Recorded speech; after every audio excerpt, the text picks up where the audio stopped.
I earlier said that cities have to be walkable and bikeable, and that opens up the question of urban design. The buildings and the spaces have to be places that are attractive to people. You can put barren streets in and people won't walk on them, but the real challenge is always an urban design challenge. It's going to be, how do we make these places lively, colorful, and giving off signals that they're safe places for people to walk.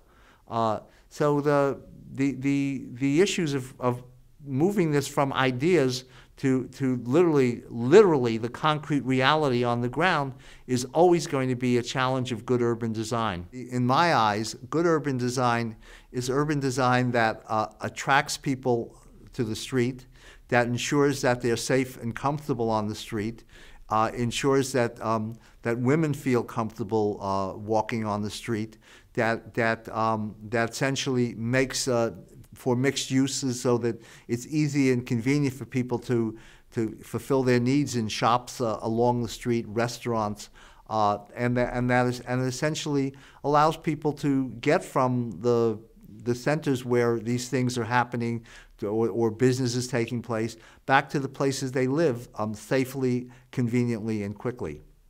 Though to me, that's what good urban design is. And designs that don't do that are not good urban designs. Well, one of the challenges of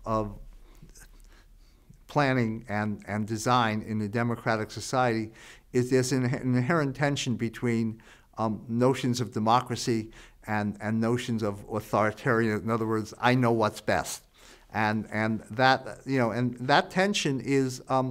It's good that it's there. I think over the long run, I personally, opt for kind of trusting where the collective judgment begins to go. But along the way, it takes designers, it takes people who can think outside the box to try something different. If you ask most people what they would like a city to look like, they would like the city to look like the cities that they're familiar with. And that's human nature. And when you look at buildings, it's certainly the case that there has to be room for experimentation and new ideas come in. That is the way change happens. And so the issue here is to make sure that that in the governance structures there's room for some innovation and things that happen. And but there's also some accountability to collective judgment. One of the things I always think about when I think about Chinese cities is because of the kind of the central decision making there. Anything they do that's innovative it could become brilliant on a large scale or a disaster on a large scale. And one of the concerns I have with Chinese cities is they're building cities that look like mid-20th century cities in the West. They have ring roads. The last time I was in Beijing, I think we were out to the 7th ring on the ring roads, and they have radial roads, and they have super blocks. And these were mid-20th century ideas in the West that we've abandoned that do not work. We have cities in Africa that are still trying to build super highways through the middle of the cities, and in places like New York, the transportation department is trying to figure out how to close down streets and make them into pedestrian ways.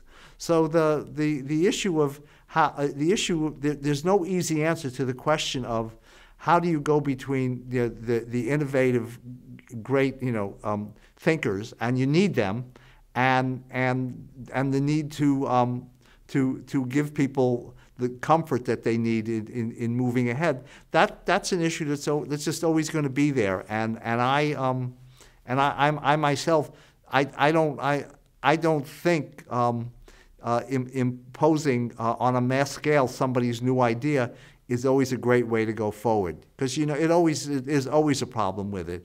And one needs to only go to Brasilia and look at the street layout. And by the way, I actually like Brasilia, and I actually had the the privilege of meeting Oscar Niemeyer a few years ago when I was there. But there are pieces of that simply don't work. It's a modernist vision of big streets. It picks up on Haussmann's Paris with his wide boulevards, which were there, by the way, to keep civil order. They were mainly imposed to keep the lower classes from rebelling easily and setting up barricades.